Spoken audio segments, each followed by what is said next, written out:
Hi, hello, good afternoon friends. Welcome back to my channel Uchariya's Vlogs to another new exciting vlog. আর আমার ঠিক এর আগের ব্লগেই তোমরা দেখিয়েছো যে আমরা 1 to 15 দিরামের একটা ডে টু ডে শপে গিয়েছিলাম, যেখান থেকে আমরা বিভিন্ন গিফট আইটেমস কিনলাম। তো তার পরের পার্টি ভিডিওটা নিয়ে চলে এসেছি।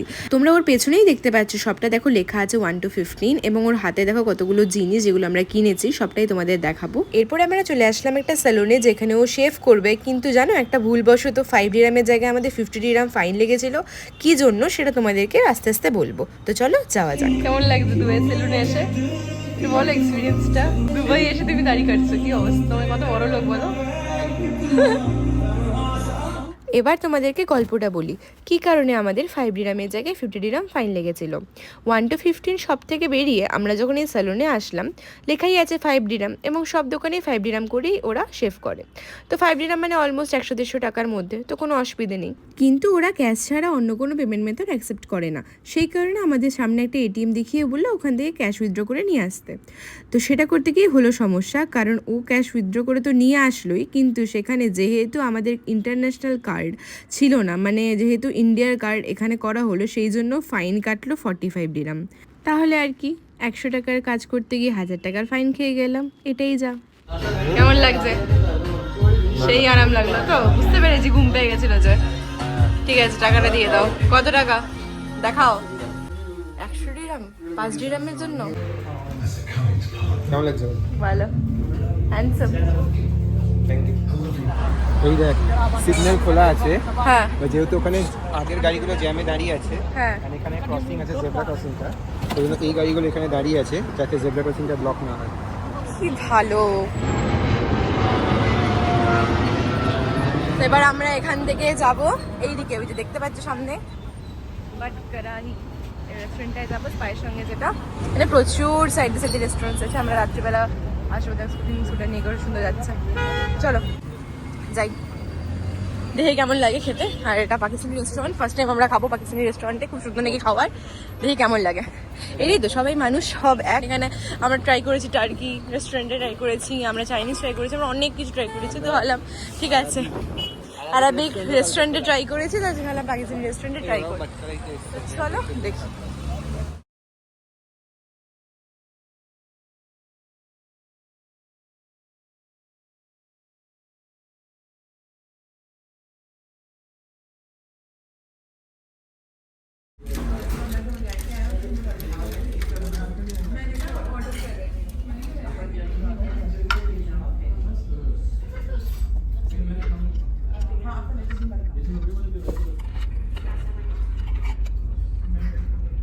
বেশ বেশ বেশ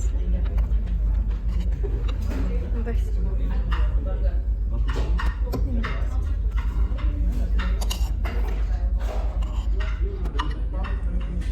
কেমন লাগছে ফার্স্ট টাইম পাকিস্তানি রেস্টুরেন্ট?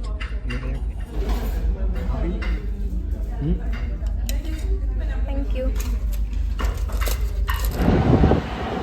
একটু পর পরে মেট্রো যাচ্ছে, আর এই দেখো মেট্রো স্টেশন একদমই সামনে। আমরা একটু পরে মেট্রো করে মিনা বাজার যাবো।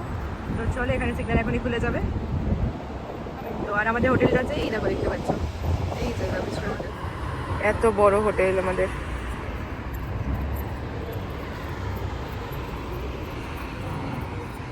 তো এখন আমরা বেরিয়েছি রাতে ঘুরতে, একটু ঘুরতে প্লাস খাবার কেনার জন্য। তো এটা হলো আমাদের হোটেল, তোমরা দেখতেই পেলে। অ্যান্ড এখন আমরা যাব, দেখবো আর দেখাবো তোমাদেরকে যে রাতে দুবাইয়ের লাইফটা কিরকম। আর রাত বলতে এখন বাজে প্রায় 11:30। তো 11:30টার সময় দুবাইতে আদৌ লোকজন থাকে কি না, বা লোকজন কিরকম থাকে, কেমন সেফ, সব কিছু তোমাদেরকে দেখাবো। তো আমরা তো জানি, কিছুটা জেনেছি, তোমাদেরকেও দেখাই। তো এটা একটা গলি, তো সেই কারণে দেখতে পাচ্ছি এখানটা ফাঁকা। তো চলো মেইন রোডে গিয়ে তোমাদেরকে দেখাচ্ছি। তো চলে আসলাম প্রায় আমরা গলিটা ক্রস করে, এই যে সেই গলিটা, আমাদের হোটেলটাও দেখতে পাচ্ছ। আর এটা হলো সেই পুলিশ স্টেশন। তো ক্রস করে আমরা চলে এসেছি। আর উপরে মেট্রো স্টেশনটাও তোমরা দেখতে পাচ্ছ, সকালবেলা তোমাদেরকে দেখিয়েছি, তোমরা এই গেছ রাতেও রিলেট করতে পারছো জায়গাগুলো। এবার দেখো, তাও এই যে সিগন্যাল, এই যে এখন সিগন্যাল আছে, দেখো ভিড়টা।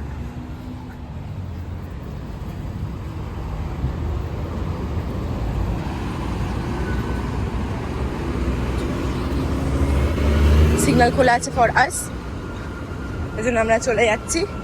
মানে পুলিশ থাকি অলওয়েজ, তোমাদেরকে এখনই দেখাচ্ছি। দেখো একটা জিনিস, পুলিশ থানার একদম অপোজিটে থাকার সুবাদে দেখো এখানে পুলিশ দেখতে পাবে গাড়ি আছে পুলিশের একটা ভ্যান।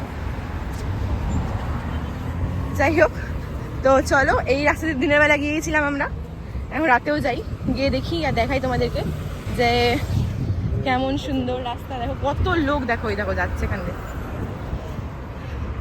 হ্যাঁ এখানে সাইকেল আছে, খুব সুন্দর লোকজন সাইকেল চালায়, স্কুটি চালায়, গাড়িও চালায়, সবই।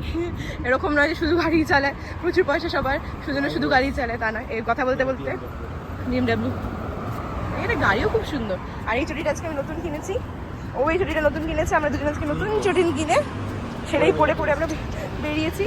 দেখি দেখাই, দেখো কত সুন্দর। এটা দাম কত বলো তো? আমারটার দাম 280 আর ওরটার দাম 2.5 এরকম কিছু। 280 মানে 26 ইন্টু মানে 23 ইন্টু 2 56, মানে 60 টাকার চটি আমি করেছি, ও পড়েছে 70 টাকার চটি। এত সুন্দর, যথেষ্ট ভালো চটি। জায়গায় এরকম লাইট এখানে চকচক চকচক করে মনে হয় যেন। দেখো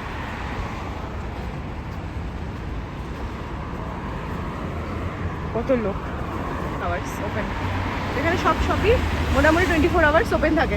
সেটা তুমি ওষুধের দোকান বলো বা সেটা কোনো এই যে মোবাইল শপ টপ এগুলো। আবার হ্যাঁ অনেক দোকান হয়তো বন্ধ হয়ে যায়, ডোন্ট নো, বাট বেশিরভাগ দোকানই খোলা থাকে। এই যে মেডিক্লিনিক, ভীষণ সেফ জায়গা এটা। সবসময় পুলিশের গাড়ি ঘুরে বেড়াচ্ছে আর ট্যাক্সি वगैरह সবসময় অ্যাভেলেবেল। উবের অ্যাপ আছে, করিম বলে একটা অ্যাপ আছে, আর অ্যাপে দেখো একটু পর পর দেখো সাইডে এতটাই সামনে এখান থেকে এয়ারপোর্ট। এতটাই সামনে এখান থেকে এয়ারপোর্ট, সবসময় ফ্লাইট যাচ্ছে। আর এটা খুবই সেফ জায়গা। বলো কি বলছিলে? খুবই সেফ জায়গা, এখানে যে কোনো সময় মানে কোনো অসুবিধা নেই।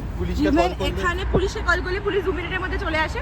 একটা স্টোরি তোমাদেরকে বলছি যে রিসেন্টলি আমরা যখন ইয়েতে গেছিলাম আবুধাবি বলছি, কোথায় গেলাম, ডেজার্টটা, হ্যাঁ ডেজার্ট সাফারিতে গেলাম আমরা রিসেন্টলি। তখন কি হয়েছে, গল্প বলছিল ড্রাইভার দাদাটা, তো দাদাটা পাকিস্তানের, তো গল্প করছিল যে এরকম নাকি হয়েছিল যে ওইখানে ডেজার্টে একজন মোবাইল হারিয়ে যাওয়ার জন্য সে পুলিশকে কমপ্লেন করে ফোন করে, ঠিক আছে, ফিরে এসে মানে মোটামুটি ধরো হারিয়েছে, সে খেয়াল করেনি, সে 1-1.5 ঘন্টা বাদে গিয়ে খেয়াল করেছে তার ফোন হারিয়েছে, ঠিক আছে, সে ফোন হারিয়ে গেছে বলে পুলিশকে কল করেছে। সে পুলিশ 2 দিন ধরে গিয়ে ডেজার্টে খুঁজেছে, ডেজার্টে কি পাওয়া যায়, কারণ বালির উপর বালিস্তার করছে, কিন্তু এফোর্টটা দেখো যে বালিতে গিয়েও পর্যন্ত, ওখানে গিয়েও পর্যন্ত খুঁজেছে পুলিশ গিয়ে। এবং শুধু তাই নয়, ওখানে যে ড্রাইভার ছিল মানে যার হারিয়েছে তার সঙ্গে যে ড্রাইভার ছিলেন, গাইড ছিল, সবাইকে ওখানে নিয়ে গিয়ে ওদেরকেও সাথে সাথে খুঁজিয়েছে। এবং তারপর 2 দিন ধরে খুঁজে পাইনি বলে তারপর বলে যে ছেড়েছে পুলিশ। আর অনেক জায়গায় হলে, আমি বলছি না, মানে অনেক জায়গায় হলে হয়তো পুলিশ এরকমও বলতে পারতো যে মরুভূমিতে তো হারিয়ে গেছে, ওখানে আর কি খুঁজবো, মরুভূমিতে তো পাওয়া পসিবল নয়, এটা বলতে বলতে একটা ফ্লাইট, কারণ মরুভূমিতে পাওয়া পসিবল নয়, মরুভূমিতে বালি এইসব, মানে যেটা স্বাভাবিক কথা। কিন্তু এখানকার পুলিশ এতটা অ্যাক্টিভ আর এত সেফ জায়গা এটা, মানে এখানে কোনো রকমের এফোর্ট দিয়েছে, আর ভীষণ সেফ জায়গা। যতই যে যাই বলুক, অন্য কেউ বলবেও না হয়তো এরকম যে সেফ নয়। এখানে একটা ফোন পড়ে থাকলে, একটা জিনিস পড়ে থাকলে সেখানে পড়ে থাকে, এবং নিট অ্যান্ড ক্লিন, কোনো ট্যাক্স নেই, ট্যাক্স ফ্রি জায়গা একমাত্র ওয়ার্ল্ডে। প্রচুর বেনিফিটস আছে এখানকার সিটিজেনদের জন্য গভর্নমেন্টের থেকে, কিন্তু সিটিজেনশিপ বাইরের লোকরা পায় না এখানে ইজিলি, বিকজ এখানে গভর্নমেন্ট মানে এখান থেকে দেয় না। কিন্তু ফুটব্রিজ ফাইন ফর AED 400, এর জন্য 480 নাকি ফাইন দিতে হবে যদি ভুলভাল যায়। এই যে ফুটব্রিজটা আছে, কেউ যদি রাস্তা ক্রস করার জন্য নর্মালি এখান থেকে হেঁটে চলে গেল, 480 ফাইন। 480 মানে 400 ইন্টু 23.13, মানে আমি 20 করেই ধরি যদি, তবুও কত টাকা, প্রায় 10,000 টাকা, 25 যদি ধরি তাহলে প্রায় 10,000 টাকা, 9,500 টাকা ফাইন দিতে হবে যদি কেউ ফুটব্রিজ না ইউজ করে নর্মালি এখান থেকে যায়।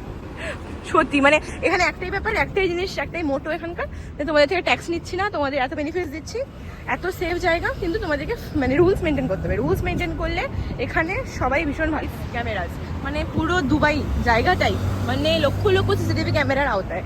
তো এখানে কোনো রকম বেআইনি কাজ হওয়ার যাবে না, বেআইনি বলতে হচ্ছে গিয়ে কেউ চুরি বা সেফ নয়, স্মাগলিং, এসব জিনিস করার কোনো জায়গাই নেই, ঠিক আছে, এসব কোনো জায়গাই নেই। এখানে প্রচণ্ড অ্যাক্টিভ সব কিছু, পুলিশ থেকে শুরু করে মানুষজন ভীষণ এখানকার ভালো। মানে এখানকার মানুষ বলতে এখানে যেমন আরব দেশের মানে আরাবিয়ানরাও আছে, তার সাথে সাথে এখানে প্রচুর আফ্রিকানস আছে বেশিরভাগ। মানে ধরো আমরা যে হোটেলে আছি, সে হোটেলে ওখানে সিকিউরিটি গার্ড বলো, বা সেখানে যে নাইট ক্লাবটা আছে, সেই নাইট ক্লাবের মেম্বার্স, মানে বিভিন্ন কাজে বিভিন্ন জনরা আছে। এখানে প্রচুর পাকিস্তানি আছে, যেমন আমাদের ড্রাইভার এখন অবধি আমি 6-7 জন ড্রাইভার পেয়েছি, প্রত্যেকে পাকিস্তানি। ইন্ডিয়ান আছে, ইন্ডিয়ানরাও বিভিন্ন ধরনের চাকরি টাকরি করে, আইটি সেক্টর বলে বা বিভিন্ন সেক্টরে আছে। তারপর তার পাশাপাশি আরও কোথাকার আছে, ফিলিপিন্সের আছে, চায়নার আছে, চায়না ধরো বেবি সিটিং করানো বা ঘরে কাজ করানো, মানে এই যেগুলো আমি শুনেছি আর কি, সেগুলো চায়নার ওরা আছে। মানে বিভিন্ন অন্যান্য কাজ তো করে। হ্যাঁ, প্রচুর বাংলাদেশের লোকজন এখানে আছে, মানে বাংলা কথা বলতে দেখে, ভিডিও করতে দেখে অনেকেই এসে আমার সঙ্গে কথা বলেছে যে কোথা থেকে, কলকাতা না বাংলাদেশে। কথা বলতে বলতে পৌঁছে গেলাম এখানে, দেখতে পাচ্ছ মোড়টায় কেন কত লোক। আর এখানে এই দোকানটা, যে দোকানটা আমরা সকালবেলা খেয়েছিলাম, বাটকারাই পাকিস্তানি রেস্টুরেন্ট, যেখানে আমরা খেয়েছিলাম দুপুরবেলা। আমরা কোনটা নিলাম যেন, বিরিয়ানি না। আশা করি আমার আজকের ভিডিওটা তোমাদের খুব ভালো লেগেছে। তোমাদেরকে রাতে দুবাই শহরটা ঘুরে দেখালাম যতটা আমরা পারলাম। আর আমাদের হোটেল থেকে যেহেতু খুব কাছেই সব কিছু ছিল, তাই আমাদের হেঁটে ঘুরতে বেশ ভালোই লাগছিলো। আমার ভিডিওগুলো আশা করি তোমাদের খুব ভালো লাগছে। ভালো লেগে থাকলে ভিডিওটাতে লাইক, কমেন্ট, শেয়ার আর চ্যানেলটিকে অবশ্যই সাবস্ক্রাইব করে দিও। আমার দুবাই সিরিজের সব ভিডিও কিন্তু আমার ডিসক্রিপশন বক্সে দেওয়া আছে এবং আমার চ্যানেলে আছে। যারা দেখতে চাও অবশ্যই দেখো, এবং যে কোনো কোয়ারির জন্য আমাকে কমেন্ট সেকশনে কমেন্ট করতে পারো। আমি কিন্তু তোমাদের সব কোয়েশ্চেন আনসার রিপ্লাই করে দেবো। তো দেখা হচ্ছে তোমাদের সঙ্গে পরের দিন নতুন একটা ভিডিওতে। Till then, tata.